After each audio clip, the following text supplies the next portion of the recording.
वासुदेव श्री कृष्ण गोविंद हरे मुरारे हे नाथ नारायण वासुदेव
गोविंद हरे मुरारे नाथ नारायण वासुदेव जिह्वे गोविंद दामोदर माधवेति गोविंद दामोदर माधवेति गोविंद दामोदर माधवेति गोपाल कृष्ण भगवान की जय। श्रीमद्भागवत महापुराण की जय। राधे रानी सरकार की जय। कृष्णाय वासुदेवाय देवकी नंदनाय च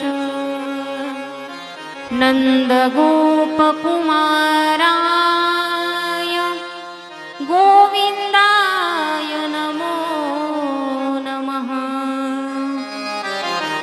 नमः पङ्कजनाभाय नमः पङ्कजमालिने नमः पङ्कजनेत्राय नमस्ते पंकजांघ्रये। परम मंगलमय परात्पर अखिलेश्वर अकारण करुणा वरुणालय भक्त वांछित कल्पतरु तडुद्दित विनुंदित पितांबरधारी बालकृष्ण भगवान परमात्मा आणि त्या भगवान श्रीकृष्ण परमात्म्याची वाङ्मयीन प्रतिमूर्ती स्वरूपा श्रीमद भागवत महापुराण कथेच्या अंतर्गत आजचा आपला हा तिसरा दिवस। कालच्या कथेमध्ये आपण या श्रीमद भागवताच्या प्रथम स्कंधाच्या सुरुवातीला व्यासांनी 2 श्लोकामध्ये केलेलं श्रीमद भागवताचं मंगलाचरण पाहिलं। पुढे शौनकादी ऋषींनी सुतजींना 6 प्रश्न विचारलेले होते। परीक्षितीच्या जन्माची कथाही आपण पाहिली, पांडवांचं स्वर्गारोहणही पाहिलं आणि आता भगवान परमात्माने निजधाम गमन केल्याच्या नंतर पांडव सुद्धा स्वर्गारोहणाला निघून गेले। यदुवंशाच्या सहाराचं वर्णन कुंती मातेने ऐकल्याच्या नंतर कुंतीनेही आपला प्राणत्याग केला आणि आता त्या परीक्षितीचा राज्याभिषेक करून राजगादीवरती त्या परीक्षितीला बसवण्यात आलं। सुंदर प्रकारे तो परीक्षिती राजा त्या ठिकाणी राज्य करत होता आणि एक वेळेस प्रजेचं निरीक्षण करण्याकरता गेलेला असताना एका जागी विचित्र दृश्य त्या परीक्षितीने पाहिलं की एक गाय आणि वासरू, त्यांच्या पाठीमागे एक काळा पुरुष लागलेला आहे आणि ती गाय आणि वासरू म्हणजे गाय म्हणजे धरणी आहे, ते वासरू म्हणजे धर्म आहे आणि त्या दोघांच्या पाठीमागे लागलेला काळा पुरुष म्हणजे कली आहे। आणि ज्या वेळेस परीक्षिती राजाने त्या कलीला मारण्याकरता तलवार उगारली त्यावेळेस तो परीक्षितीला शरण आला आणि शरण आलेल्याचं रक्षण करणं हा क्षत्रिय धर्म असल्यामुळे परीक्षितीने त्याला माफ केलं आणि सोन्यामध्ये त्या कलीला वास्तव्य परीक्षिती राजाने दिलेलं आहे. मग भागवतामध्येच वर्णन आलेलं आहे की सोन्यामध्ये भगवंताचं वास्तव्य आहे. 11व्या स्कंदामध्ये भगवंत म्हणतात की धातूंमध्ये मी सोनं आहे. आणि भागवताच्या पहिल्या स्कंदामध्ये परीक्षिती राजाने त्या कलीला सोन्यामध्ये वास्तव्य दिलं. तर म्हणतात की जे अनितीचं सोनं आहे त्याच्यामध्ये त्या कलीचा वास आहे आणि जे कष्टाने कमवलेलं सोनं आहे त्याच्यामध्ये भगवंताचा वास आहे. आणि आता अनितीच्या सोन्यामध्ये तो परीक्षिती राहतोय आणि तो कली राहतोय. परीक्षिती राजाने आता विचार केला आणि आपल्या आजोबांच्या काळातील खजिन्यातला एक मुकुट परीक्षिती राजाने घेतला, आपल्या डोक्यात तो घातला. परंतु तो मुकुट जो आहे तो अनितीचा होता. भीमदादाने जरासंधाला मारून तो मुकुट प्राप्त केलेला असल्यामुळे, अनितीचा तो असल्यामुळे कलीने त्या मुकुटामध्ये प्रवेश केला आणि तो मुकुट डोक्यामध्ये घालून परीक्षिती राजा शिकार करण्याकरता वनामध्ये निघून गेलेला आहे. दुपारपर्यंत परीक्षिती राजाने शिकार केली आणि दुपारच्या वेळेला तहान भुकेने व्याकुळ होऊन तो परीक्षिती राजा त्या ठिकाणी शमीक ऋषींच्या आश्रमामध्ये गेलेला आहे. आवाज दिला कुणी आहे का, परंतु शमीक ऋषी ध्यानस्थ बसलेले होते. काहीच उत्तर ज्यावेळेस मिळालं नाही त्यावेळेस त्या परीक्षिती राजाने आता शमीक ऋषींच्या आश्रमात आत प्रवेश केला. तर शमीक ऋषी ध्यानस्थ बसलेले होते. परंतु परीक्षितीला भ्रम झाला की माझं स्वागत करण्यापासून वाचण्याकरता हे समाधीचं खोटं नाटक करतायत आणि मग यांची समाधी असली आहे की नकली आहे ते पाहण्याकरता जवळच मेलेला असणारा सर्प परीक्षिती राजाने बाणाच्या टोकाने उचलला आणि त्या शमीक ऋषींच्या गळ्यात नेऊन टाकला. परंतु त्या संतांची समाधी ही असली असल्यामुळे शमीक ऋषींना काहीच फरक पडला नाही आणि परीक्षिती राजा आता तिथून निघून गेला. परीक्षितीचं हे सगळं दृश्य एका लहान मुलाने पाहिलं आणि त्या शमीक ऋषींचा मुलगा आहे शृंगी. तो शृंगी कौशिकी नदीच्या काठावरती खेळत असताना या छोट्याशा मुलाने पळत पळत जाऊन त्या शृंगीला सांगितलं की परीक्षिती राजाने तुझ्या वडिलांच्या गळ्यामध्ये मेलेला सर्प टाकला आणि राजा निघून गेला. हे शब्द ऐकल्याबरोबर तो ऋषी कुमार त्याला राग आला आणि लगेच त्या कौशिकी नदीमध्ये प्रविष्ट झाला.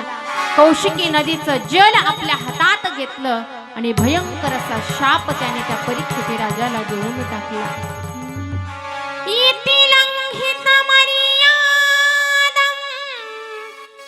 तक्षकः सप्तमे हनी दक्षयति स्म कुलंगारं चोदितो मे तदद्रुहम्. तो ऋषी कुमार म्हणतो की हे राजा, तुझ्या पूर्वजांनी संतांचे चरण नेहमी डोक्यावरती धारण केले, परंतु आज माझ्या वडिलांना तू एका सर्पाद्वारे अपमानित केलेस.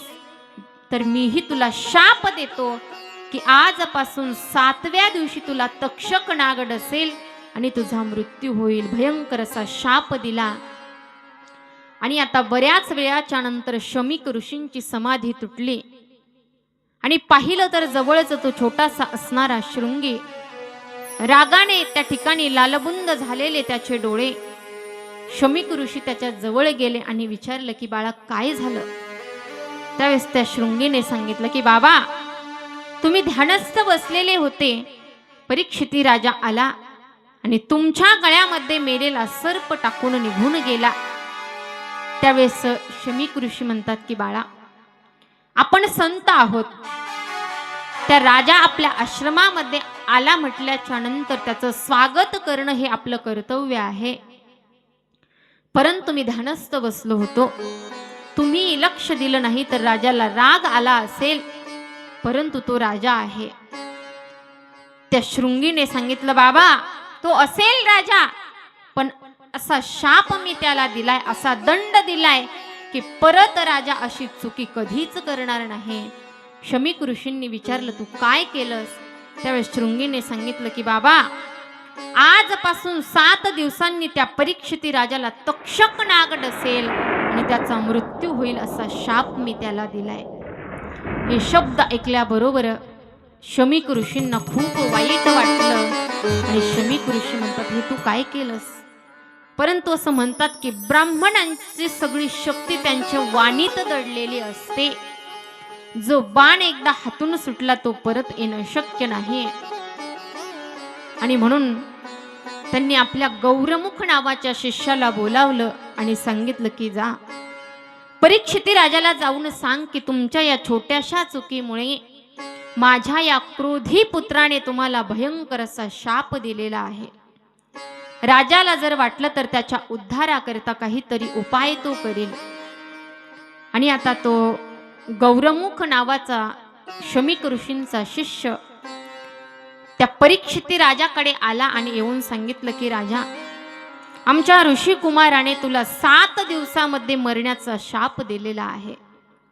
आणि परीक्षितीनेही ज्यावेळेस डोक्यातून तो मुकुट काढला त्यावेळेस परीक्षितीच्या डोक्यातला तो कली बाहेर निघाला आणि परीक्षितीला आपल्या केलेल्या कर्माचा पश्चाताप होतोय की हे माझ्या हातून का घडलं असेल. आणि ज्यावेळेस त्या मुलाने येऊन सांगितलं की त्या ऋषी कुमाराने 7 दिवसामध्ये मरण्याचा शाप तुम्हाला दिलाय, त्यावेळेस परीक्षिती राजा म्हणतो की त्या ऋषी कुमाराने मला 7 दिवसामध्ये मरण्याचा शाप देऊन अजिबात चांगलं केलेलं नाही. कारण ज्या शरीराने एका संतांचा अपमान केला ते शरीर 7 दिवस नाही परंतु 7 मिनिट ठेवण्याच्या लायकीचंही नाही. परंतु आता त्या विप्र बालकाने मला 7 दिवसामध्ये मरण्याचा शाप दिलाय, तर मी 7 दिवसाच्या अगोदर मरूच शकत नाही याची मला खात्री आहे. कारण या पृथ्वीवरती एकही जीव असा नाही की त्याला अगोदर मृत्यूची चाहूल लागते. असं म्हणतात की तो जीव ज्या वेळेस जन्माला येणार असतो तेव्हा त्याच्या येण्याची चाहूल ही 9 महिने अगोदर लागत असते, परंतु मृत्यूची चाहूल 9 मिनिट सुद्धा अगोदर लागत नाही. आणि म्हणून परीक्षिती राजा म्हणतो की मी भाग्यवान आहे की मला कळालंय की 7 दिवसाच्या अगोदर मी मरणार नाही. आणि आता परीक्षितीने सगळ्या राजवैभवाचा त्याग केला आणि आपला मुलगा जो आहे जन्मेजय, त्या जन्मेजयला परीक्षितीने राजगादीवरती बसवलं. राज्याभिषेक त्याचा केला आणि सगळ्या राजभोगाला लात मारून गंगेच्या किनाऱ्यावरती तो परीक्षिती राजा येऊन बसलेला आहे. आणि ज्यावेळेस ही गोष्ट सगळ्या संतांना कळाली त्यावेळेस सगळे संत परीक्षिती राजाला आशीर्वाद देण्याकरता त्या ठिकाणी येतायत. अत्रिर्वसिष्ठश्च वनशरद्वान् अरिष्ठनैमी भृगुरङ्गिराश्च पाराशरो गादिसुतोऽथ रामा भूतत्थ इन्द्रो प्रमदेद्महा. अत्रि, वसिष्ठ, पराशर, भृगु, नारदजी असे अनेक संत त्या ठिकाणी परीक्षिती राजाला आशीर्वाद देण्याकरता येतायत. आणि एवढे संत त्या ठिकाणी येताना परीक्षिती राजाने पाहिले आणि परीक्षिती राजा म्हणतो की मला तर असं वाटत नाही की मला शाप भेटला, मला तर असं वाटतंय की मला आशीर्वाद भेटलेला आहे. कारण एवढ्या संतांच्या सानिध्यामध्ये हा देह सुटावा याच्यासारखा सुंदर मृत्यू कोणता असू शकतो. आणि म्हणून परीक्षिती राजाने त्या सगळ्या संतांना नमस्कार केला आणि त्या संतांना परीक्षिती राजाने विचारलं की कृपा करून मला सांगा की 7 दिवसामध्ये माझा उद्धार कसा होईल. आणि सगळे संत त्या ठिकाणी चर्चा करत असताना त्या शुकदेव मुनींचं आगमन त्या ठिकाणी झालेलं आहे. तत्र भवत भगवान व्यासपुत्र यदृक्षया गामट मानोनपेक्षा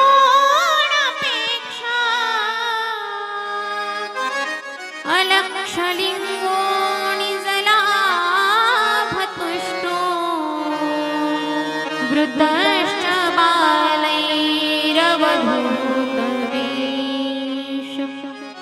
ते शुकदेव मुनींचं आगमन त्या ठिकाणी झालेलं आहे. तत्रा भवद भगवान व्यासपुत्र, असं म्हणतात की व्यासपुत्र शुकदेवांच्या रूपामध्ये स्वतः भगवंताचंच आगमन त्या ठिकाणी झालेलं आहे. आणि ते शुकदेव मुनी त्या ठिकाणी आल्याच्या नंतर त्या शुकदेव मुनींचं सुंदर असं स्वरूप आहे. 16 वर्षाचं वय त्या शुकदेव मुनींचं आहे. आणि 16 वर्षाच्या अवस्थेतही शुकदेव मुनी नग्न अवस्थेत फिरतायत. आणि स्वतःच्या देहावरही त्यांचं लक्ष नाहीये. प्रत्येकामध्ये फक्त भगवंताचं दर्शन प्रत्येक जीवामध्ये ते शुकदेव मुनी करतायत. स्त्री आणि पुरुष यांच्यातला भेद सुद्धा त्या शुकदेव मुनींना कळत नाही. आणि 16 वर्षाच्या अवस्थेमध्ये नग्न फिरतायत. बाणासारख्या टोकदार भुवया आहेत, पोपटाच्या चोचीप्रमाणे लांब नाक आहे, विशाल नेत्र आहेत. आणि असं सुंदर स्वरूप धारण केलेल्या शुकदेव मुनींचं आगमन तिथे झालं. आणि म्हणतात की ज्यावेळेस हे 16 वर्षीय बालक त्या ठिकाणी आलं, त्यावेळेस ते वयोवृद्ध असणारे सगळे संत ऋषी उठून उभे राहिले आणि त्याला नमस्कार करतायत. त्यावेळेस परीक्षित राजाच्या लक्षात आलं की हा कोणी साधारण नाही. तर परीक्षित राजाने त्या शुकदेव मुनींच्या चरणावरती तो नतमस्तक झाला आणि त्या शुकदेव मुनींचं सुंदर असं पूजन त्या ठिकाणी केलं. हरि की कथा सुनाने वाले, प्रभु की कथा सुनाने वाले, हरि की कथा सुनाने वाले, प्रभु की कथा सुनाने वाले, तुमको लाखों प्रणाम, तुमको लाखों प्रणाम,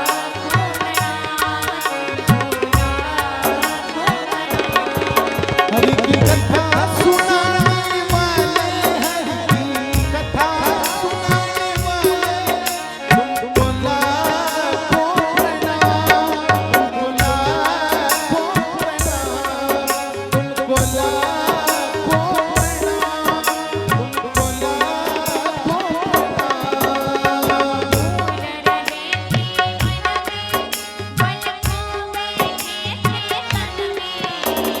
फूल रहे थे मन में, पलकों में थे तन में, प्रभु राह दिखाने वाले, हरि की कथा सुनाने वाले, तुमको लाखों प्रणाम, तुमको लाखों प्रणाम, तुमको लाखों प्रणाम,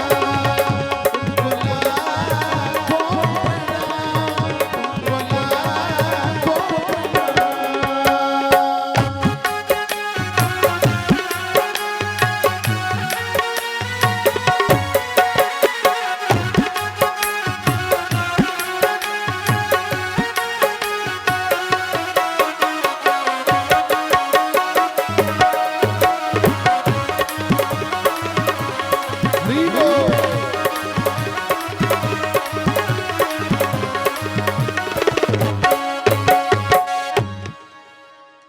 सुंदर प्रकारे त्या शुकदेव मुनींचं पूजन परीक्षित राजाने केलं आणि म्हणतो की हरि की कथा सुनाने वाले, प्रभु की कथा सुनाने वाले, तुमको लाखों प्रणाम, तुमको लाखों प्रणाम. आणि त्या शुकदेव मुनींचं पूजन करून परीक्षित राजा त्यांच्या चरणावरती नतमस्तक झाला आणि त्यांना विचारलं की येषां संस्मरणात् पुंसा सद्यः शुद्धन्ति वै गृहा किं पुनर्दर्शनं स्पर्शा पादशौचासनादिभिः. परीक्षिती राजा म्हणतो की तुमच्या दर्शनाने मी धन्य झालो, कृतार्थ झालो, परंतु आता मला सांगा की अतः पृच्छामि संसिद्धिं योगिनां परमं गुरु पुरुषस्य हयकार्यं म्रियमाणस्य सर्वथा. तो परीक्षिती राजा शुकदेव मुनींना म्हणतो की कृपा करून मला सांगा की म्रियमाणस्य किम कर्तव्य, मरणासन्न व्यक्तीचं कर्तव्य काय आहे. आणि असं म्हणतात की मरणारा फक्त परीक्षिती एकटा नाही, या ठिकाणी जो जन्माला आलाय तो प्रत्येक जीव मरणार आहे. परीक्षिती 7 दिवसात मेला, तुमचा आमचा मृत्यू ही 7च दिवसात होणार आहे. प्रत्येक जीव या ठिकाणी मरण्याकरताच आलेला आहे, कारण प्रत्येकाच्या जीवनामध्ये 7च दिवस आहेत. जीवन के दिन 4 प्यारे, जीवन के दिन 4.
तो परीक्षिती राजा शुकदेव मुनींना विचारतो की मरणासन्न व्यक्तीचं कर्तव्य काय आहे.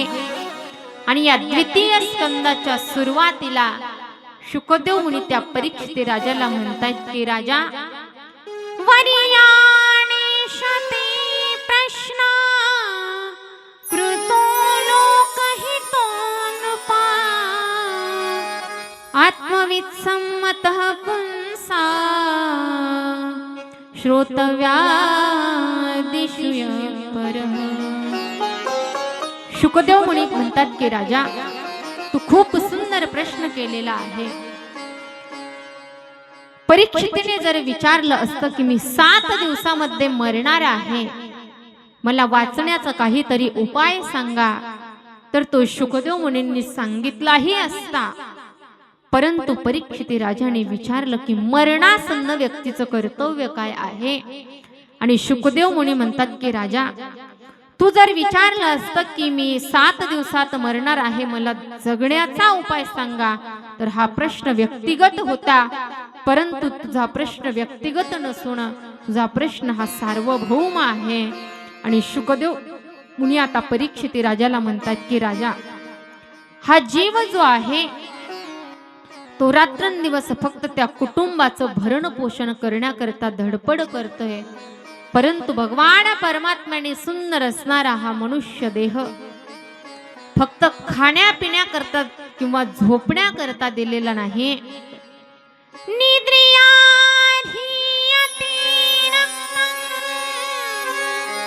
व्यवायेन च वामया दिवाष्टार्थे हया राजन् कुटुंब भरणेन वा निद्रिया हीयते नक्तं व्यवायेन च वावया दिवाश्चार्थे हया राजन् कुटुंब भरणेन वा. शुकदेव मुनी म्हणतात की हा देह फक्त खाण्यापिण्याकरता किंवा झोपण्याकरता या कुटुंबाचं भरण पोषण करण्याकरताच भेटलेला नसून त्या भगवान परमात्म्याच्या लीलांचं श्रवण कीर्तन आणि स्मरण करावं. तस्मात् भारत सर्वात्मा भगवान हरीश्वरो श्रोतव्यः कीर्तितव्यश्च स्मर्तव्ये चेतता भयम्. त्या भगवान परमात्म्याचं चिंतन त्या ठिकाणी केलं पाहिजे. फक्त कुटुंबाची जबाबदारी निभावण्यातच हा वेळ या मनुष्य जीवाने घालवू नये. त्यावेळेस परीक्षिती राजाने विचारलं की मी काय केलं पाहिजे, माझ्या आयुष्यातले फक्त 7 दिवस शिल्लक आहे. त्यावेळेस शुकदेव मुनी म्हणतात की राजा, 7 दिवस काही कमी नाही. आणि त्या खट्वांग नावाच्या राजाची कथा सांगितली की ज्या वेळेस त्या खट्वांग रायाला कळालं की माझं आयुष्य संपणार आहे, त्यावेळेस 2 घटिकात त्याने भगवंताच्या परमपदाची प्राप्ती करून घेतली. आणि तुझ्याकडे तर राजा अजून 7 दिवस आहेत. नंतर भगवंताच्या स्थूल आणि सूक्ष्म स्वरूपाचं वर्णन श्री शुकदेव मुनी परीक्षिती राजाच्या समोर करतायत. आणि शुकदेव मुनी म्हणतायत की राजा, जो मनुष्य मानव योनीमध्ये भगवंताची उपासना करत नाही तो पशुतुल्य आहे. आणि जो छोट्या छोट्या गोष्टींवरून भांडणारा मनुष्य आहे त्याला कुत्र्याची उपमा शुकदेव मुनी देतायत. दुसरी उपमा त्या माणसाला दिलेली आहे ती म्हणजे डुकराची. ते डुकर जसं चांगलं वाईट कसंही असो फक्त हडप करण्याचा प्रयत्न करतो, आज तीच परिस्थिती माणसाची झालेली आहे. आणि तिसरी उपमा त्या माणसाला शुकदेव मुनी देतात ती उंटाची. थोडासा मान सन्मान प्राप्त झाला की स्वतःला सगळ्यात मोठं समजणं. आणि चौथी उपमा दिलेली आहे की त्या गाढवाची. जसं ते गाढव आयुष्यभर फक्त ओझं वाहण्याचं काम करतं, तसंच हा मनुष्य सुद्धा आयुष्यभर फक्त त्या संसाराचं ओझं वाहण्याचं काम करतो. आणि शुकदेव मुनी म्हणतात की राजा, हा मनुष्य देह जो आहे तो अत्यंत दुर्लभ आहे. जसं की पावला हा देह काकटाळी न्याय, जसं आंधळ्याच्या टाळीत कावळा सापडावा त्याचप्रमाणे हा मनुष्य देह प्राप्त होतो.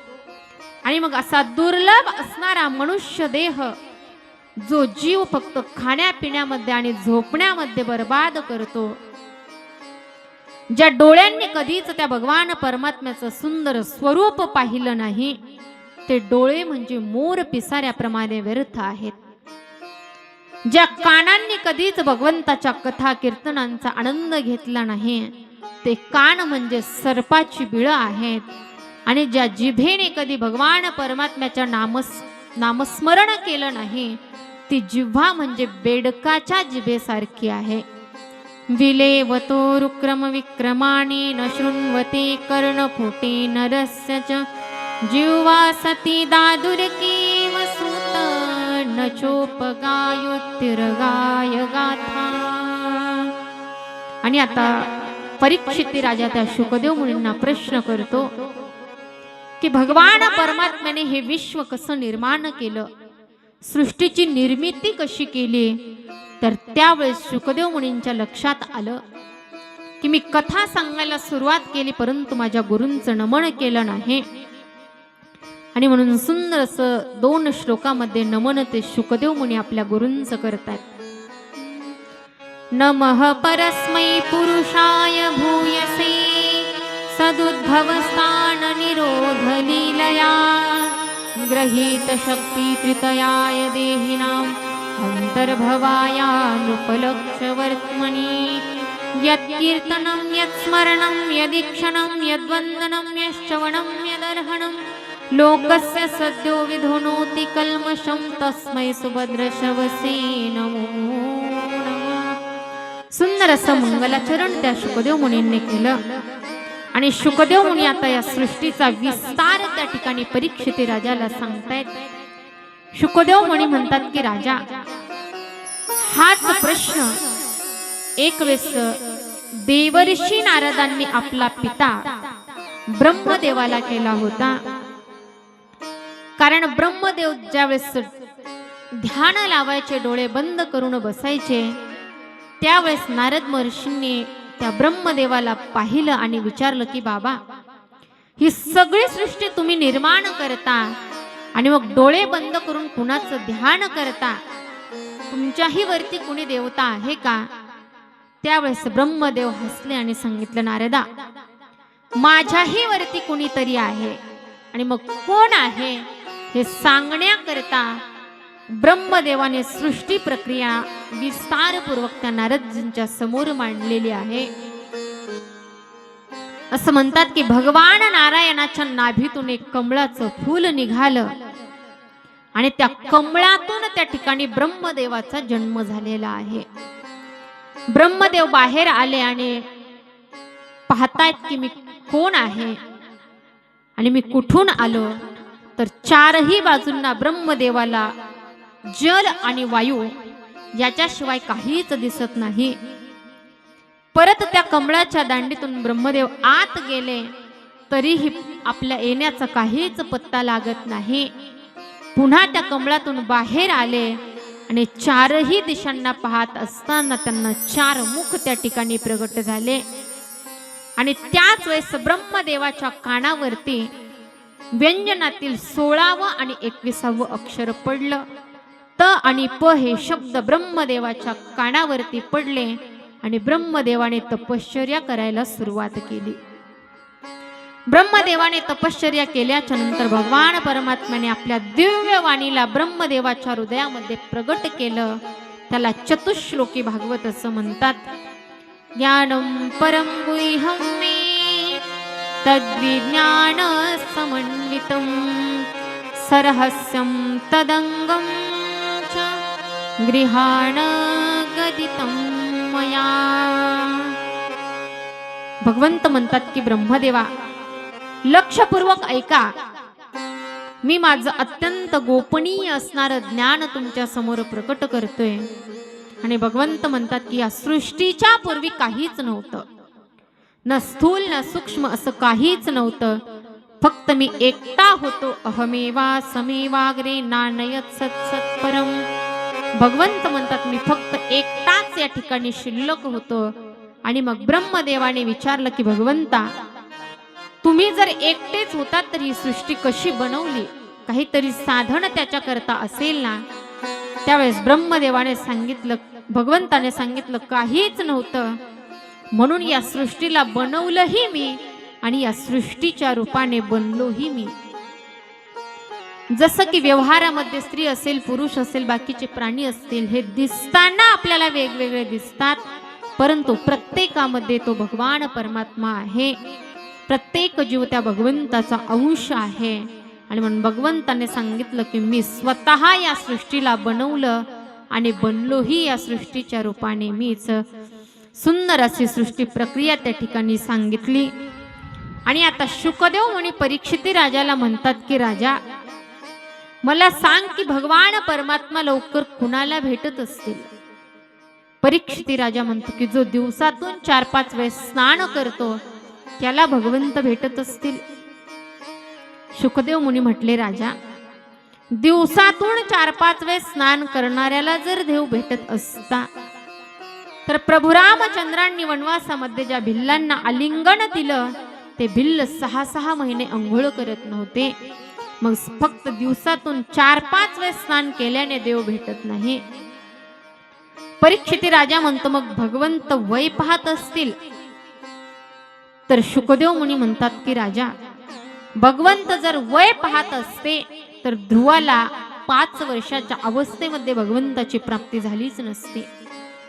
म्हणे मग भगवंत विद्वानांना भेटत असतील, ज्याच्याकडे ज्ञान आहे त्याला भेटत असतील. तर म्हणतात, विद्या गजेंद्रस्य का, तो गजेंद्र कोणत्या शाळेत शिकत होता. म्हटले मग भगवंत धनवानाला भेटत असतील.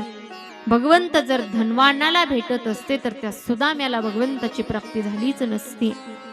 म्हणे मग भगवंत जात पाहत असतील, ब्राह्मणांना भेटत असतील, परंतु तो भगवान परमात्मा जातही पाहत नाही.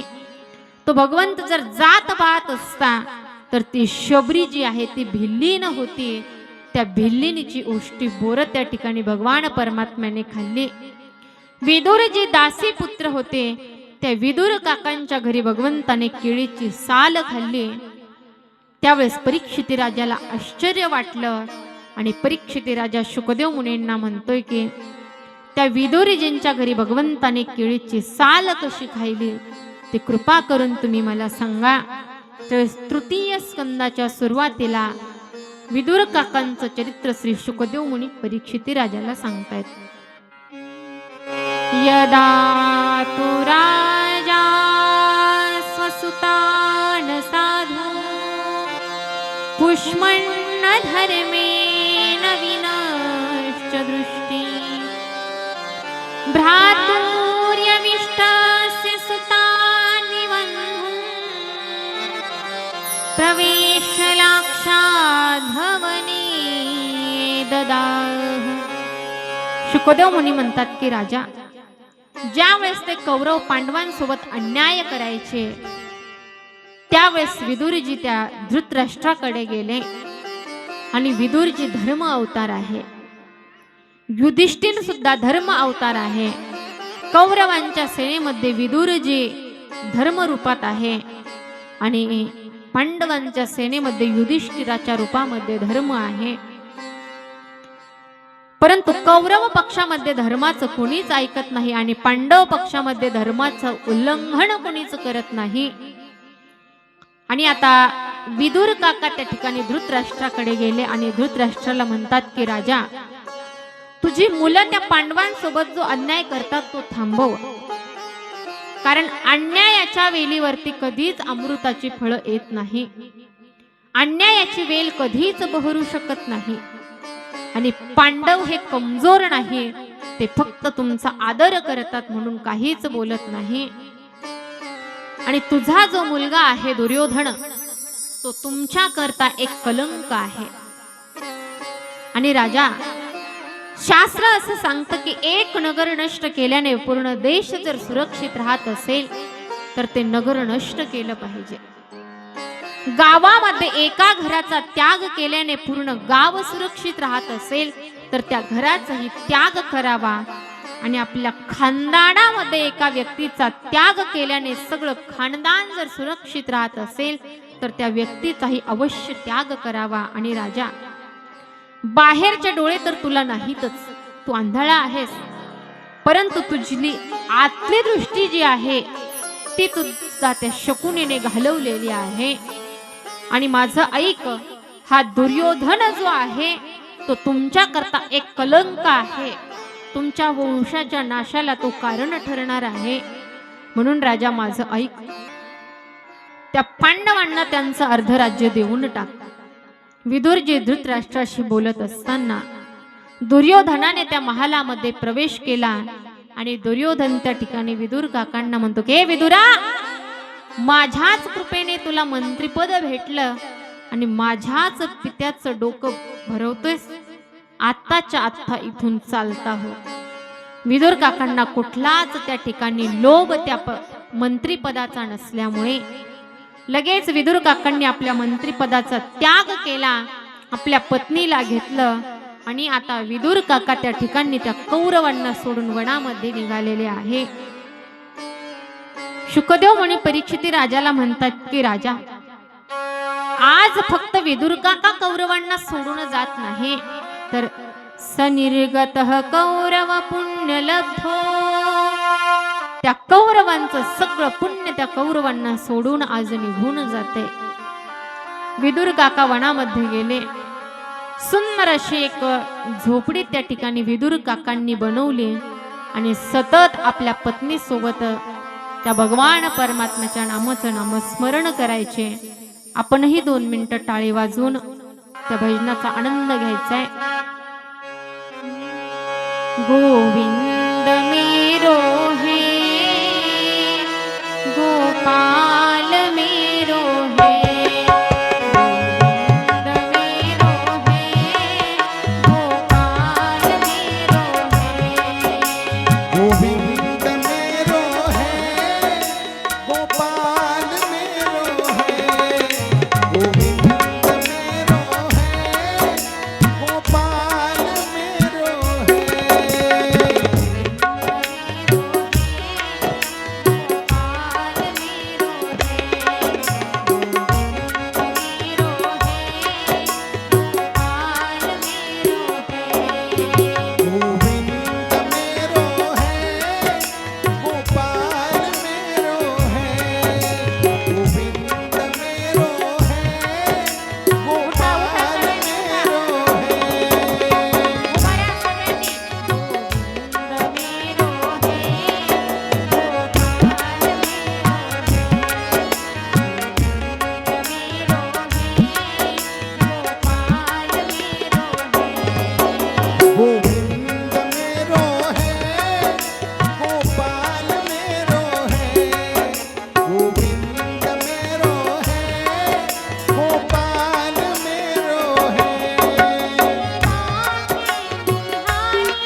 गोपाल कृष्ण भगवान की जय। श्रीमद् भागवत पुराण महापुराण की जय। राधे राणी सरकार की जय।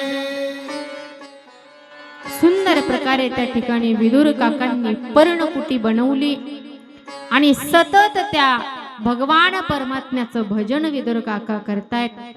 गोविंद मेरो है, गोपाल मेरो है, सतत विदुर काकांचं भजन चालू असायचं। आणि एक वेळचा प्रसंग आहे, विदुर काका गंगेवरती स्नान करण्याकरता गेलेले असताना विदुर काकांच्या कानावरती शब्द पडले की आज तो द्वारकाधीश असणारा भगवान श्रीकृष्ण परमात्मा हस्तिनापुरामध्ये शांतिदूत बनून येणार आहे। विदुर काकाच्या आनंदाला पारावार नाही। पळत पळत पळत पळत विदुर काका घरी आले आणि आपल्या पत्नीला सांगितलं, ग तुला माहित आहे का, या हस्तिनापुर नगरी एखाद्या नवरीसारखी का सजतीये? कारण आज माझ्या द्वारकाधीशाची रथ यात्रा या ठिकाणी येणार आहे। माझा द्वारकाधीश असणारा भगवान श्रीकृष्ण परमात्मा या हस्तिनापुरामध्ये शांतिदूत बनून येणार आहे। हे शब्द विदुराणीने ऐकले आणि अतिशय आनंद त्या विदुराणीलाही आपल्या मनामध्ये झाला। आणि विदुराणी म्हणते की ही आनंदाची गोष्ट आहे, परंतु तुमच्याकडे मंत्रीपद नाही तर त्या भगवान परमात्म्याचं दर्शन आपल्याला कसं होईल? तर विदुर काका म्हणतात की आपल्याला जरी त्या भगवान परमात्म्याला पाहता आलं नाही, पण त्या भगवान परमात्म्याची एक नजर जरी आपल्यावरती पडली तरी सुद्धा आपलं जीवन कृतार्थ होईल। आणि म्हणून आता दुर्योधनाने भगवान परमात्मा येणार आहेत त्या भगवंताच्या आगमनाच्या खुशीमध्ये कपटपूर्ण मैत्रीचा परिचय देण्याकरता दुर्योधनाने महालाच्या प्रवेशद्वारावरती अनेक स्त्री पुरुष भगवंतावरती पुष्पवृष्टी करण्याकरता उभे केलेले आहेत। आणि भगवान परमात्म्याचं आगमन त्या हस्तिनापुराच्या प्रवेशद्वारातून झाल्याबरोबर हजारो लोक भगवंताची आरती करतायत, भगवंतावरती पुष्पवृष्टी करतायत। त्यांच्यावरती भगवंताचं लक्ष नाही, परंतु भगवंत आपल्या नजरेने शोधतायत की एवढ्या गर्दीमध्ये माझा विदुर कुठे असेल। आणि त्याच सभेमध्ये विदुर काका सगळ्यात पाठीमागे उभे आहेत। आणि भगवान परमात्म्याची ती फिरणारी नजर जशी विदुर काकांवरती पडली, विदुर काकांना अतिशय आनंद झाला। हृदयरूपी समुद्रामध्ये आनंदरूपी लाटा उसळू लागल्या आणि भगवान परमात्म्याने विदुर काकांना इशारा केला की मी तुमच्या घरी येणार आहे। विदुर काकांनी विदुराणीला सांगितलं की तू घरी जाऊन तयारी कर, पांडवांचा निर्णय काय होतो ते मी बघून येतो। आणि आता दुर्योधन विचार करतोय की एवढं स्वागत आम्ही या भगवंताचं करतो आणि हा कुणाकडे पाहतोय। आणि दुर्योधनाने भगवंताला विचारलं की भगवंता तुम्ही आलात याचा खूप आनंद आम्हाला आहे, परंतु तुमचं येण्याचं कारण आम्हाला कळालेलं नाही। त्यास भगवान परमात्म्याने त्या दुर्योधनाला भगवंत म्हणतात की दुर्योधना, मी तुला दुर्योधन म्हणत नाही, तू सुयोधन आहेस। आणि जो मूर्ख व्यक्ती असतो तो स्तुती केल्याच्या नंतर लवकर प्रसन्न होत असतो, म्हणून भगवंत त्या दुर्योधनाची स्तुती करतायत। भगवंत म्हणतात दुर्योधना तू खूप बुद्धिमान आहेस। आणि भगवंत दुर्योधनाला म्हणतात दुर्योधना पांडव तुमचे भाऊ आहेत? दुर्योधन म्हणे हो। तुमच्या काकाची मुलं आहेत? म्हणे हो। मग अर्ध्या राज्याचे अधिकारी सुद्धा आहेत? दुर्योधनाने सांगितलं अजिबात नाही। भगवंत म्हणे हे बघ दुर्योधना, कुठल्याही प्रकारे हे भांडण वाढावं असं मला वाटत नाही, कारण आतापर्यंत तू युद्ध फक्त पुस्तकांमध्ये वाचलेलं असेल, गोष्टींमध्ये ऐकलं असेल, परंतु प्रत्यक्ष त्या युद्धाचे परिणाम तुला माहित नाहीये। ज्या वेळेस युद्ध होईल त्यावेळेस कित्येक स्त्रियांच्या कपाळावरचं कुंकू पुसलं जाईल, कित्येक लहान लेकरांच्या डोक्यावरचं वडिलांचं छत्र हरवलं जाईल. ज्या जागेवरती युद्ध होईल ती भूमी सुद्धा नापीक होईल, ती भूमी पिकणार नाही आणि रक्तांच्या नद्या विनाकारण वाहतील. म्हणून दुर्योधना माझं ऐक, मी तुला सगळं राज्य अर्ध राज्य पांडवांना द्यायला सांगत नाही, फक्त तू 5 गाव त्या पांडवांच्या स्वाधीन कर, मी त्या पांडवांना समजावून सांगतो. दुर्योधन उठून उभा राहिला आणि सांगितलं की भगवंता, सुचाग्रे नैव दास्यामि विना युद्धेन केशवः. तो दुर्योधन म्हणतो, भगवंता सुईच्या टोकावर बसते तेवढी माती सुद्धा मी त्या पांडवांना युद्धाशिवाय देणार नाही. तेवढी जमीन जरी त्यांना पाहिजे असेल तरी सुद्धा पांडवांनी माझ्याशी युद्धच केलं पाहिजे, मला त्यांच्याशी युद्धच करायचे. त्यावेळेस भगवान परमात्म्याने सांगितलं, दुर्योधना अरे एका शांतीदूताशी कसा व्यवहार करावा याचं ज्ञान तुला नाही. त्यावेळेस दुर्योधन म्हणतो की भगवंता मला माफ करा, माझा स्वभाव लहानपणापासून असा उद्धट आहे, परंतु भगवंता या आमच्या भावाभावाच्या भांडणामध्ये तू पडू नकोस. माझ्या आईने तुझ्या करता 56 प्रकारचे भोग बनवलेले आहेत, तू भोजन करून घे. त्यास भगवंताने सांगितलं, दुर्योधना भोजन हे फक्त 2च परिस्थितीमध्ये केलं जातं. एक, जेवू घालणाऱ्याच्या मनामध्ये प्रेम असावं, आणि दुसरं म्हणजे आपण जर ज्यावेळेस भुकेलेलो असू त्यावेळेस अशा 2च परिस्थितीमध्ये जेवण केलं जातं. आणि मग मी जेवावं एवढं प्रेम तुझ्या मनामध्ये नाहीये आणि माझ्या पोटात भूकही नाही, मग जेवण्याचा प्रश्न येतोच कुठे. आणि तसंही दुर्योधना माझं निमंत्रण आज विदुर काकांकडे आहे. दुर्योधन म्हणतो की भगवंता त्या विदुराच्याच खाण्याचं ठिकाण नाही, तो तुला काय खायला गाईल. भगवंताने सांगितलं त्याची मला पर्वा नाही, पण निमंत्रण जर विदुर काकांनी मला दिलंय तर काहीतरी व्यवस्था त्यांनी केलेलीच असेल. त्यावेळेस दुर्योधन म्हणतो की भगवंता तुम्ही द्वारकेहून सरळ आमच्या घरी आलात, मग ते विदुराशी तुमची भेट कधी झाली. भगवंताने सांगितलं द्वारकेत मला विदुर काकांचं पत्र आलं होतं की हस्तिनापुरामध्ये आल्याच्या नंतर जेवण्याकरता आमच्याकडे या. दुर्योधन म्हणे मीही पाहतो तो विदुर तुम्हाला काय खायला घालतो. विदुर काका त्याच सभेत बसलेले होते. विदुर काका म्हणतात याला मी कधी निरोप पाठवला, परंतु आता तो म्हणालाय तर तो आल्याशिवाय राहणार नाही. लगेच विदुर काका त्या ठिकाणी मथुरेच्या बाजाराकरता गेले आणि भगवंता करता माखण मिश्री लाडू विदुर काका खरेदी करतायत. तोपर्यंत भगवान परमात्मा विदुर काकांच्या घरी येऊन पोहोचले. विदुराणी घरामध्ये स्नान करत होती. भगवान परमात्म्याने आवाज दिला काकी, आणि त्या विदुराणीने ओळखलं हा आवाज माझ्या भगवान परमात्म्याचा आहे. स्नान करते याचंही भान त्या विदुराणीला राहिलं नाही. ओल्या वस्त्रांनी पळत पळत येऊन विदुराणीने दरवाजा उघडला आणि भगवान परमात्म्याला पाहिल्याच्या नंतर भगवंताच्या प्रेमामध्ये ती विदुराणी पागल झाली. एका कोपऱ्यामध्ये उलटा पाट टाकला. भगवंत त्या पाटावरती बसले आणि म्हणतात काकी मला खूप भूक लागली, खाण्याकरता काहीतरी द्या. विदुराणी म्हणते लाला घरात खाण्याकरता काहीच नाहीये, काका आता येतील काहीतरी व्यवस्था करू, पण घरात ही केळी आहे ती तू खा. आणि आता विदुराणी भगवंताला केळी सोलून देते, परंतु भगवंताच्या प्रेमामध्ये ते विदुराणी पागल झाली. तो केळी सोलून तो गाभा जो आहे तो बाहेर फेकते. केळीची साल भगवंताच्या हातात देते आणि भगवंत आनंदाने ती केळीची साल खातायत. तेवढ्यामध्ये विदुर काका आले आणि आवाज दिला. विदुर काका त्या विदुराणीला म्हणतात की तुला काय सांगावं, त्या भगवान परमात्म्याने त्या कौरवांच्या सभेमध्ये माझा किती सन्मान केला. कर्ण विकर्ण दुर्योधन दुःशासन या सगळ्यांच्या समोर भगवान परमात्म्याने सांगितलं की आज माझं निमंत्रण विदुर काकांकडे आहे आणि तो असं म्हणालाय तर तो नक्कीच आपल्या घरी आल्याशिवाय राहणार नाही. विदुराणीने सांगितलं तो कधीच आलाय. विदुर काका म्हणतात, अगं तू त्याला काही खायला दिलंस की नाही? विदुर राणीने सांगितलं, घरात दुसरं काहीच नव्हतं, केळी होती ती तो आनंदाने खातोय.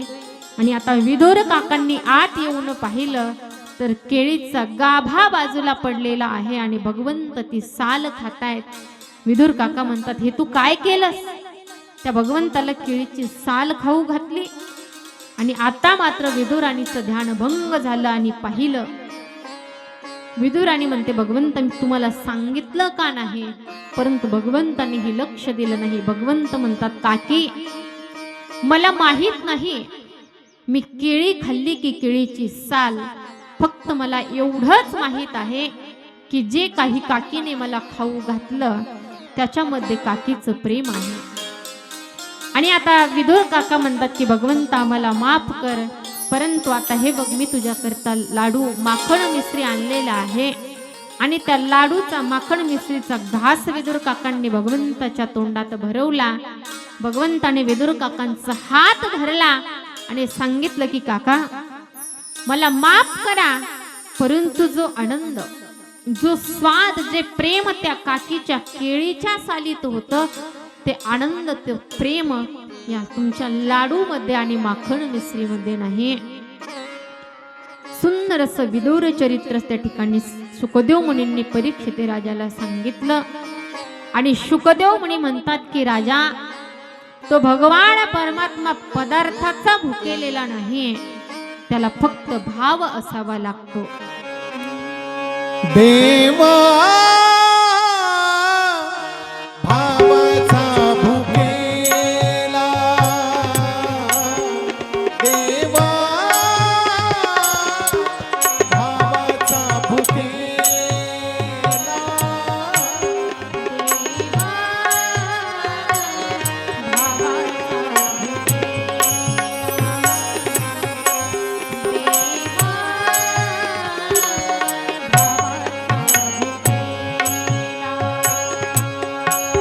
वैकुंठ सोडून या आला, वैकुंठ सोडून या आला, सोडून या आला.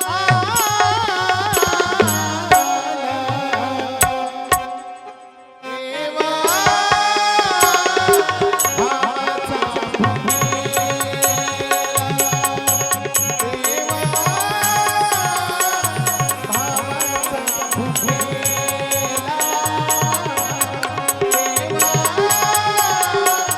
भावाचा भुकेला,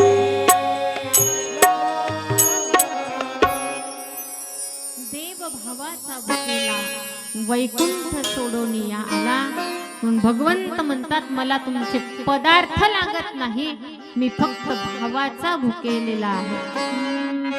भाव का भूखा हूँ मैं, भाव ही बस सार है, भाव से मुझको भजे तो भव से बेड़ा पार है. आणि म्हणून भगवान परमात्म्याने त्या दुर्योधनाच्या 56 प्रकारच्या भोगाचा त्याग केला आणि विदुर काकांच्या घरी येऊन केळीची साल खाल्ली. त्याचं कारण म्हणजे त्याचं भक्तांवरती असणारं आणि भक्तांचं त्या भगवंतावरती असणारं प्रेम. म्हणून म्हणतात की सबसे ऊंची प्रेम सखाई, सबसे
प्रेम सगाई.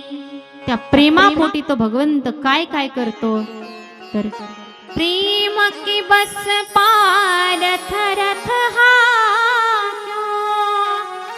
भूल गए ठकुराई. त्या अर्जुनाचं भगवंतावरती प्रेम असल्यामुळे मी राजा आहे याचाही विसर त्या भगवंताला पडला आणि त्या अर्जुनाचा रथ त्या भगवान परमात्म्याने हाकला. त्या शबरीचं प्रेम असल्यामुळे त्या शबरीची उष्टी बोर भगवंताने खाल्ली आणि म्हणून त्या दुर्योधनाच्या 56 प्रकारच्या भोगाचा त्याग विदुर काकांनी त्या भगवान परमात्म्याने केला आणि विदुर काकांच्या घरी केळीची साल खाल्ली. तुकोबाराय सुद्धा वर्णन करतात की विदुरा घरच्या बक्षुनिकण्या परमानंदे झाला आणि सुंदर प्रकारे त्या भगवान परमात्म्याने विदुर काकांच्या घरी केळीची साल खाल्ली. आणि असं म्हणतात की ज्यावेळेस भगवान परमात्मा निजधामाला जात होते त्याच भगवान परमात्म्याने कुणाचीच आठवण काढली नाही, परंतु जाताना भगवंत त्या उद्धवजींना म्हणतात की उद्धवा, आज मला माझ्या विदुराची सगळ्यात जास्त आठवण येते. कारण फक्त भगवंताची आठवण भक्तालाच येते असं नाही, भगवंताला सुद्धा त्या भक्तांची खूप आठवण येत असते. कारण एक वेळेस एक माणूस एका संतांच्या दर्शनाकरता जायचा, पण तो कधीही दर्शनाला गेला की पाहायचा ते संत सतत त्याला झोपलेले दिसायचे. त्यावेळेस त्या माणसाने त्या संताला प्रश्न केला, म्हणे की महाराज, मी कधीही येतो तर तुम्ही कधीच मला त्या भगवंताची पूजा करताना जप करताना दिसत नाही, मग तुम्हाला कशावरून संत म्हणायचं? त्यावेळेस त्या संतांनी त्याला सुंदरसं उत्तर दिलं. ते संत त्याला म्हणतात की माला जपहीन कर जपहीन जिव्हाच जपहीन राम, मेरा सुमिरन हरि करे मैं पावा विश्राम. म्हणतात मी माळ जपत नाही, परंतु तरीही मेरा सुमिरन हरी करे, माझी आठवण तो भगवंत करतो. म्हणून फक्त भक्तालाच भगवंताची आठवण येते असं नाही, तर त्या भगवान परमात्म्याला सुद्धा सतत आपल्या भक्तांची आठवण येत असते. आणि म्हणून भगवंत निजधामाला जात असताना त्या उद्धवजींना म्हणतात की मला विदुर काकांची खूप आठवण येते. कारण ज्या वेळेस मी हस्तिनापुरामध्ये गेलो होतो त्यावेळेस खूप प्रेम त्या विदुराणी आणि विदुराणीने मला दिलं होतं.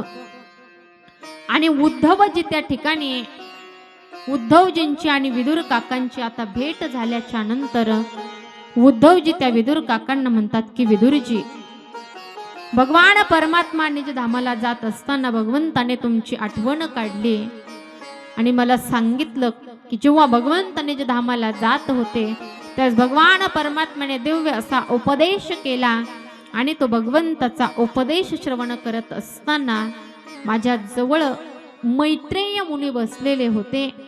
आम्ही दोघांनी तो भगवंताचा पावन असणारा उपदेश श्रवण केला आणि तो उपदेश श्रवण केल्याच्या नंतर भगवंताने मला सांगितलं की तुम्ही बद्रीनाथ मध्ये राहा.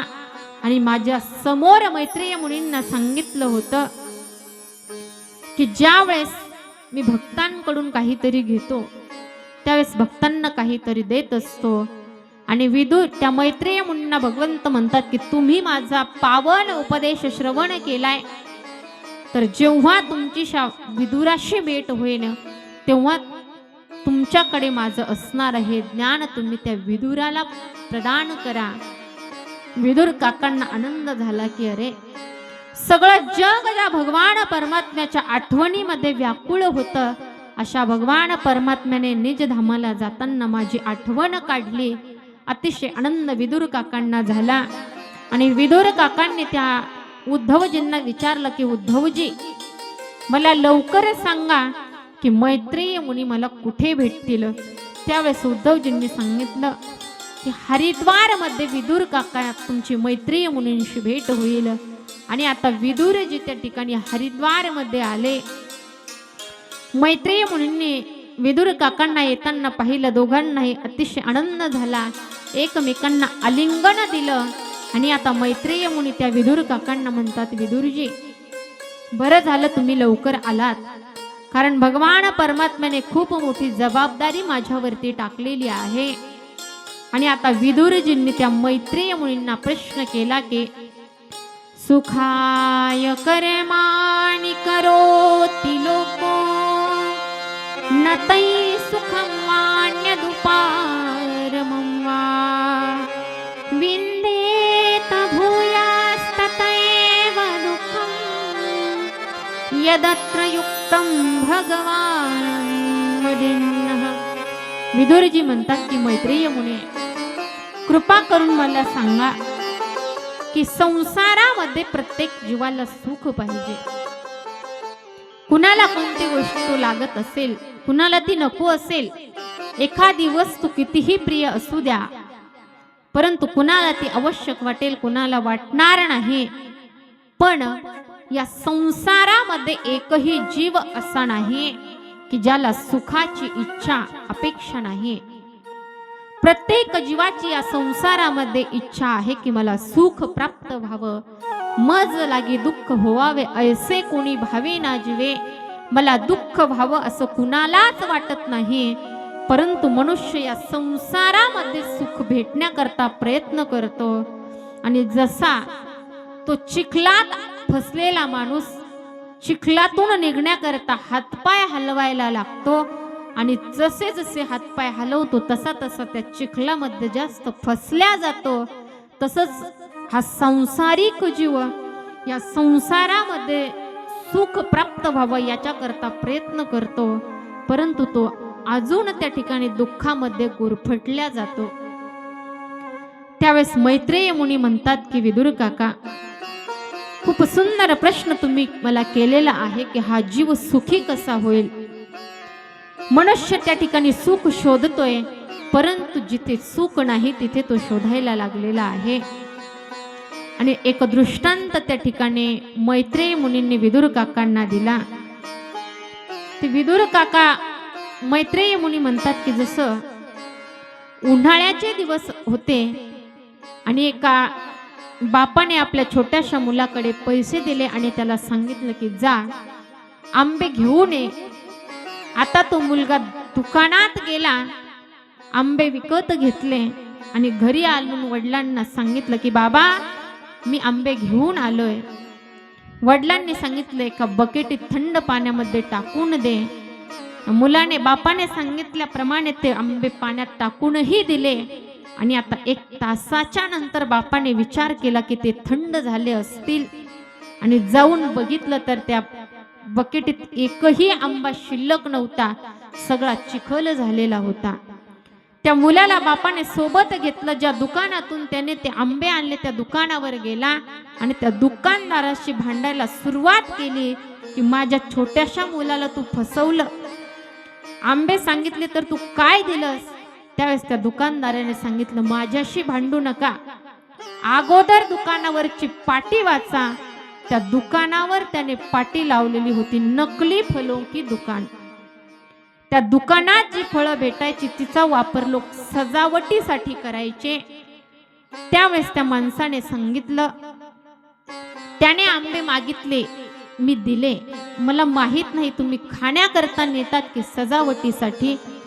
वरचा बोर्ड तुम्ही वाचला नाही ही तुमची चूक आहे. तसं या संसारावरती बोर्ड लावलेला आहे दुःखालय शाश्वतम. दुःखाचं आलय म्हणजे हे संसार आहे. आणि त्या दुःखालयामध्ये मनुष्य सुख शोधायला लागला की ज्याला ते कधीच सापडणं शक्य नाही. आणि म्हणून मैत्रेय मुनी त्या विदुर काकांना म्हणतात की विदुरजी, या जीवाला जर सुख पाहिजे असेल तर दुसरीकडे बाहेर शोधण्याची गरज नाही. सुखाचा समुद्र प्रत्येक जीवाच्या हृदयामध्ये भगवंताने भरलेला आहे. जसं की एखादा तहानेने व्याकुळ झालेला मनुष्य पाण्याच्या शोधात निघावा आणि पाणी शोधत असताना त्याने लोकांना विचारलं. त्यावेळेस त्याला काही माणसांनी सांगितलं, इथून थोडं पुढे गेलं की एक सरोवर लागतं आणि त्या सरोवरामध्ये अत्यंत निर्मल असं जल पिण्याकरता आहे. आता तो त्या समुद्राच्या काठावरती, सरोवराच्या काठावरती तो मनुष्य येऊन उभा राहिला. आता त्या सरोवरामध्ये पाणी भरपूर आहे, परंतु विशेषता अशी आहे की त्या पाण्यावरती शेवाळ जमलेलं असल्यामुळे त्या शेवाळात ते पाणी झाकल्या गेलं आणि त्या सरोवरात पाणी असूनही त्याला ते दिसत नाही. आणि ज्या वेळेस त्याने लांब वाळवंटामध्ये नजर फिरवली, त्यावेळेस त्या उन्हामुळे त्या वाळवंटामध्ये त्याला पाण्याचा भास व्हायला लागला, ज्याला मृगजळ असं म्हणतात. आणि त्या वाळवंटामध्ये पाणी शोधत शोधत निघाला, परंतु त्याला पाणी भेटलं नाही. शेवटी तडफडून मेला. तसंच मैत्रेय मुनी म्हणतात की त्या सरोवरामधलं शेवाळ जर त्याने बाजूला केलं असतं तर तिथंच त्याला पाणी सापडलं असतं. जसं त्या पाण्यावरती शेवाळ जमलेलं आहे, तसंच तुमच्या आमच्या हृदयामध्ये सुद्धा भगवंताने आनंदाचा समुद्र भरलेला आहे, परंतु अज्ञानाचं शेवाळ त्या पाण्यावरती जमल्यामुळे तो आनंद आपल्याला कळत नाही. परंतु सुख दुसरीकडे कुठे शोधण्याची गरज नाही. हा जीव जो आहे तो स्वतःच त्या ठिकाणी सुखरूप आहे. त्या जीवाजवळ सुख आहे. सुंदर असा उपदेश त्या ठिकाणी मैत्रेय मुनी विदुर काकांना करतायत. आणि आता विदुरजींना मैत्रेय मुनींनी सृष्टीविषयक प्रश्न विचारला की भगवंताने सृष्टीची उत्पत्ती कशी केली. त्यावेळेस मैत्रेय मुनी विदुर काकांना म्हणतात की भगवंताच्या नाभी कमळापासून ब्रह्मदेव प्रगट झाले. आणि आता ब्रह्मदेवाला भगवंताने सांगितलं होतं की तुम्ही सृष्टीचा विस्तार करा. तर ब्रह्मदेवाने 4 ऋषींना प्रगट केलं की ज्यांना सनकादिक असं म्हणतात.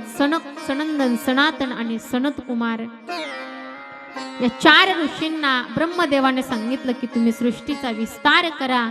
त्यावेळेस सनकादिकांनी सांगितलं आम्ही सृष्टीचा विस्तार करणार नाही, प्रपंचामध्ये आम्ही पडणार नाही, आम्हाला भगवंताचं भजन करायचंय. आणि आता ब्रह्मदेवाला राग आला की माझेच मुलं आणि माझ्याच आज्ञेचं पालन करत नाही. त्यावेळेस ब्रह्मदेवाला क्रोध आला आणि ब्रह्मदेवाच्या भृगुटीतून एक बालक त्या ठिकाणी बाहेर आला, अग्निलोळ बाहेर आला आणि त्यातून भगवान रुद्राचा जन्म झाला. रुद्र भगवान की जय. त्या रुद्र भगवंताला ब्रह्मदेवाने सांगितलं की तुम्ही सृष्टीचा विस्तार करा. तर त्यावेळेस भगवान शंकरांनी भूत, प्रेत, सर्प, विंचू अशी सृष्टी बनवायला सुरुवात केली. तर ब्रह्मदेवाने सांगितलं एवढी विचित्र सृष्टी बनवायची नाही, तुम्ही भगवंताचं भजन करा. आणि आता परत त्या ठिकाणी 10 ऋषींना ब्रह्मदेवाने प्रगट केलेलं आहे. मरीची, अत्री, अंगिरा, पुलस्य, पुलह, कृतू, भृगु, वसिष्ठ, दक्ष आणि नारद असे 10 ऋषींना त्या ठिकाणी ब्रह्मदेवाने प्रगट केलं. ब्रह्मदेवाच्या वाणीपासून सरस्वती प्रगट झाली. ब्रह्मदेवाच्या छायेपासून, सावलीपासून कर्दम नावांच्या ऋषींचा जन्म झाला.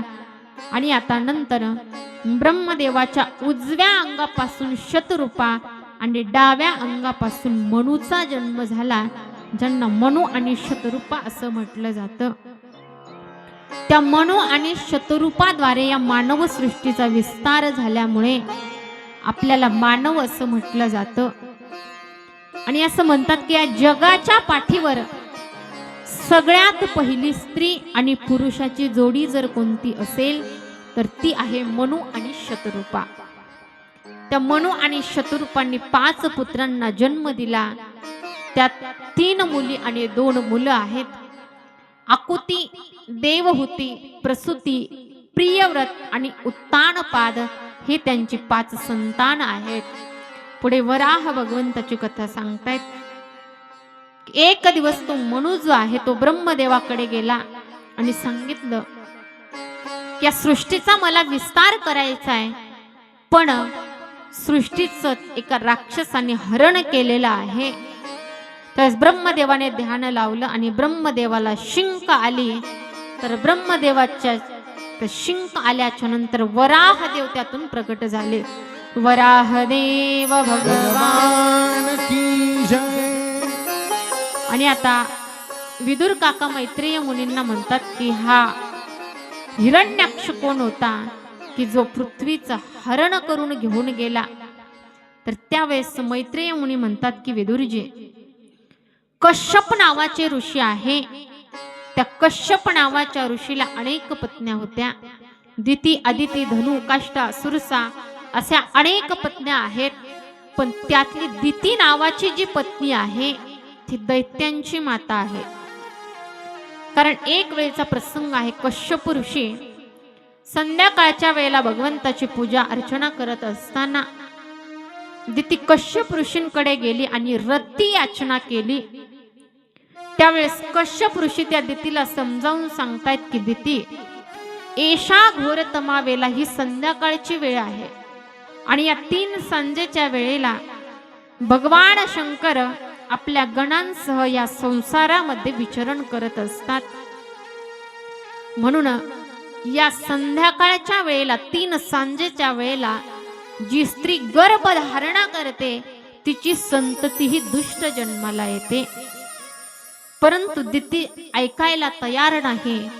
भगवंताची इच्छा मानून त्या दितीचं मनोरथ त्या ठिकाणी कश्यप ऋषींनी पूर्ण केलं आणि नंतर त्या दितीलाही पश्चाताप झाला.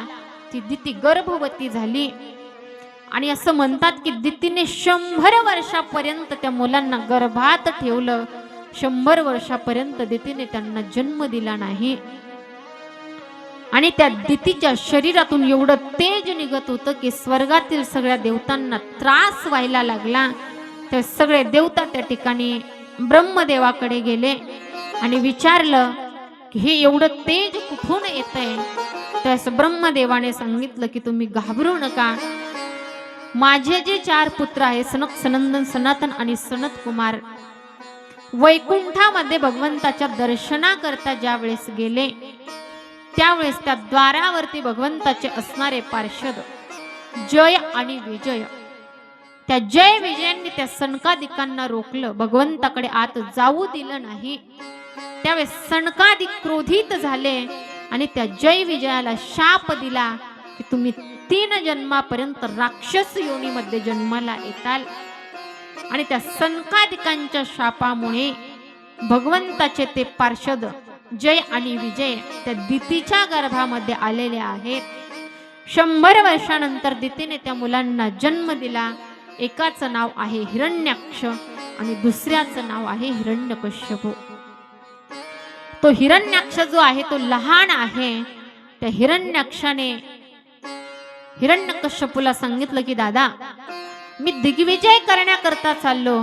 आणि आता तो हिरण्याक्ष निघाला, स्वर्गातील देवतांकडे गेला. देवतांनी विचार केला की या दुष्टापासून लांब राहण्यात आनंद आहे. ते देवता त्या ठिकाणी पळून गेले. नंतर तो वरुण देवतेला पाण्यामध्ये शिरून वरुण देवताला आव्हान करू लागला. परंतु वरुण देवतेने सांगितलं की आता माझं वय झालं, तुझ्याशी मला युद्ध करता येणार नाही. वरुण देवतेला अपमानित करून हिरण्याक्ष परत फिरला. पुन्हा नारदजींची भेट झाली आणि त्या नारदजींनाही त्याने विचारलं माझ्याशी भांडशील का. परंतु नारदजी ही भांडण्याकरता तयार झाले नाही. आता त्याने पाहिलं की कुणीच माझ्याशी भांडत नाही.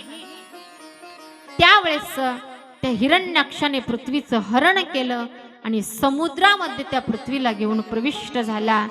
आणि ज्या वेळेस म्हणून ब्रह्मदेवाला सांगितलं की पृथ्वीचं एका राक्षसाने हरण केलं, त्यावेळेस भगवान ब्रह्मदेवाने ध्यान लावलं आणि वराह देव त्या ठिकाणी प्रगट झाले. त्यावेळेस अंगठ्या एवढं त्यांचं रूप होतं आणि पाहता पाहता पर्वताकार देह त्या ठिकाणी वराह भगवंताचा झाला. त्या हिरण्याक्षाच्या तावडीतून पृथ्वीला हिसकावून आणलं, पृथ्वीला स्थापित त्या ठिकाणी केलं.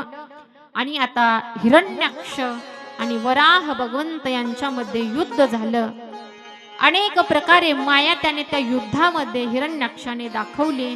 परंतु भगवान परमात्म्याने त्या हिरण्याक्षाचा वध केला आणि सगळे देवता त्या ठिकाणी भगवान परमात्म्याची स्तुती करू लागले. नमो नमस्ते खिलयत्यतन्तवे स्थितो गृहीत्वा मलसत्त्वमृतवे दिष्टाहतोऽयं जगतां मरुन्तुदा स्वपादभक्त्या वयमीशनिवृता. आणि वराह भगवंताने आता त्या पृथ्वीला आणून स्थापित केलं आणि आता त्या मनो आणि शतरूपाने या मानस सृष्टीचा विस्तार केला. पुढे ते कर्दम ऋषी